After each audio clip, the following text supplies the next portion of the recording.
Welcome to குட்டீஸ் time. நான் உங்கள் ஜெயா பேசுகிறேன். வாங்க வீடியோக்குள்ளே போகலாம். வணக்கம் நண்பர்களே.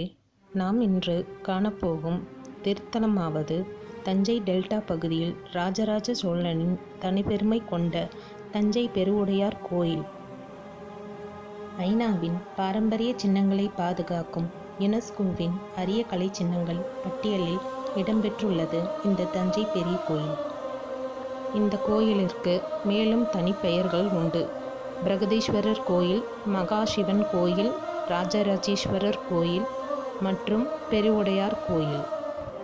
இங்கு கோபுர நிழல் கீழே விழாது. நந்தி சிலை ஒரு கல்லால் ஆனது. குஞ்சர மன்னன் ராஜராஜ பெருந்தச்சன் என்பவர் கட்டியதாக கூறப்படுகிறது. 100 கணக்கில் சுரங்கப்பாதைகள் கொண்டுள்ள இந்த கோயிலின் தனிச்சிறப்பு. இரகசிய வழிகளும் உண்டு.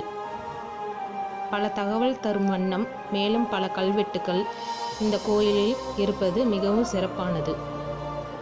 இந்த கோயிலின் மேற்கூரையானது 80 டன் எடை கொண்ட கல்லானது. கீழே உள்ள சிவலிங்கம் மின்காந்த ஆற்றலை வெளிப்படுத்துவது இதன் சிறப்பு. மேற்கூரை வழியாக மின்காந்த ஆற்றல் வெளியேறும் போது பாசிட்டிவ் வைப்ஸ் வருவதாக கூறப்படுகிறது. உங்களுக்கு பிடிச்சிருந்தா லைக் பண்ணுங்கள், ஷேர் பண்ணுங்கள், கமெண்ட் பண்ணுங்கள், சப்ஸ்கிரைப் பண்ணுங்கள் அண்ட் மறக்காமல் பெல் ஐக்கானை கிளிக் பண்ணுங்கள். நன்றி, வணக்கம்.